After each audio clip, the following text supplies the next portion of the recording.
नमस्कार, मी आकांक्षा जावडेकर. महासप्ताह या आमच्या बुलेटिनमध्ये तुमचं अगदी मनापासून स्वागत. या विशेष बुलेटिनमध्ये आपण आढावा घेणार आहोत या आठवड्यातल्या ठळक घडामोडींचा.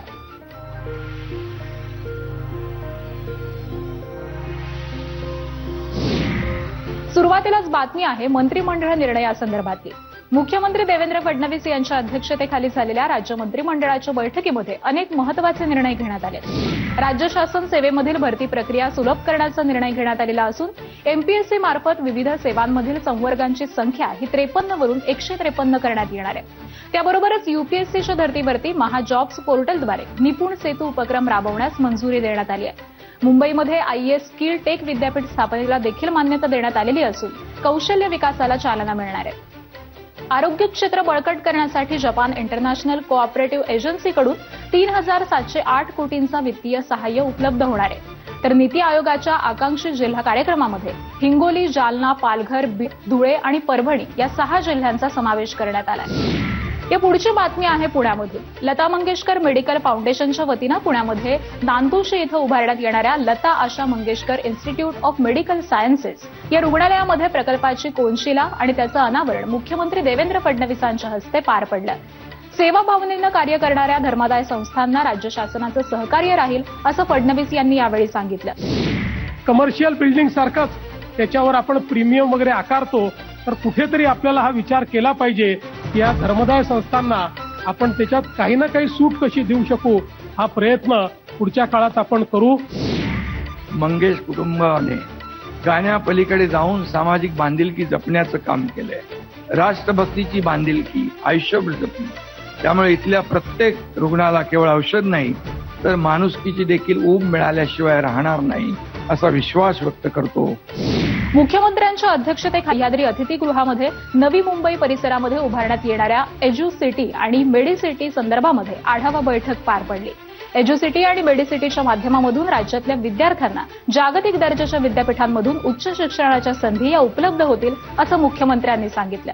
जागतिक पातळीवरील अनेक नामांकित विद्यापीठांनी या संदर्भामध्ये उत्सुकता दर्शवलेली असल्यामुळे या नामांकित विद्यापीठांनी त्यांचे कॅम्पस सुरू करण्यासाठी संबंधित विभाग आणि यंत्रणांनी त्वरित कार्यवाही करण्याचे निर्देश देखील मुख्यमंत्र्यांनी दिले. या पुढची बातमी आहे महाराष्ट्रामधील एका मोठ्या गुंतवणुकीची. मुख्यमंत्री देवेंद्र फडणवीस यांच्या अध्यक्षतेखाली महाराष्ट्र शासन आणि जेडब्ल्यू ग्लोबल इंडिया आणि द सीड कन्सोर्टियम पार्टनर्स यांच्या सामंजस्य करार करण्यात आलाय. या भागीदारीमुळे पारंपरिक ऊर्जा, एआय आधारित पायाभूत सुविधा, ग्रीन हायड्रोजन आणि न्यूक्लिअर टेक्नॉलॉजी या क्षेत्रांमध्ये एकूण 1,65,154 कोटी रुपयांची गुंतवणूक होणार असून एकूण 2,800 कायमस्वरूपी रोजगार संधी या निर्माण असल्याचं मुख्यमंत्र्यांनी सांगितलंय. या पुढची बातमी आहे मुंबईमधून. अखिल भारतीय अचलगच्छ जैन संघाच्या वतीनं आयोजित करण्यात आलेला परमपूज्य कवींद्रसागर सुरेश्वरजी यांचा रौप्य महोत्सवी वर्षीपत पारणा सोहळा आणि याचवेळी पार पडलेला जैन समाजामधील 1070 अचलगच्छ वर्षीपीत आराधकांचा सामूहिक पारणा सोहळ्यास उपमुख्यमंत्री एकनाथ शिंदे यांनी उपस्थिती दर्शवलेली आहे. राज्य सरकारनं जैन समाजासाठी स्वतंत्र महामंडळ स्थापन केलेलं आहे. गोमातेला राज्यमातेचा दर्जा देण्याचा निर्णय देखील याच सरकारनं घेतल्याचं उपमुख्यमंत्री शिंदेंनी आवर्जून नमूद केलंय. राष्ट्रीय महिला आयोग आणि माहिती आणि जनसंपर्क महासंचालनालय यांच्या संयुक्त विद्यमानं महिला माध्यमे आणि तंत्रज्ञान या अत्यंत महत्त्वपूर्ण विषयावरती कार्यशाळेचं आयोजन करण्यात आलं होतं. या कार्यक्रमामध्ये राष्ट्रीय महिला आयोगाच्या अध्यक्षा विजया रहाटकर तसंच माहिती आणि जनसंपर्क कार्यालयाचे महासंचालक ब्रिजेश सिंग यांनी उपस्थितांना मार्गदर्शन केलं. आजच्या या वर्कशॉपच्या माध्यमातून आपण करू शकतो किंवा त्या महिलेला आपण अपराधी ठरवून तर भाषा वापरत नाही ना, हे सुद्धा बघण्याचं एक नवीन दृष्टिकोन इथं मिळतो आहे. आता बातमी आहे बारामतीमधून. रत्नागिरी नगर परिषदेच्या 15 नगरसेविका आणि त्यांच्या शिष्टमंडळांनी बारामतीमध्ये उपमुख्यमंत्री सुनेत्रा पवारांची भेट घेतली.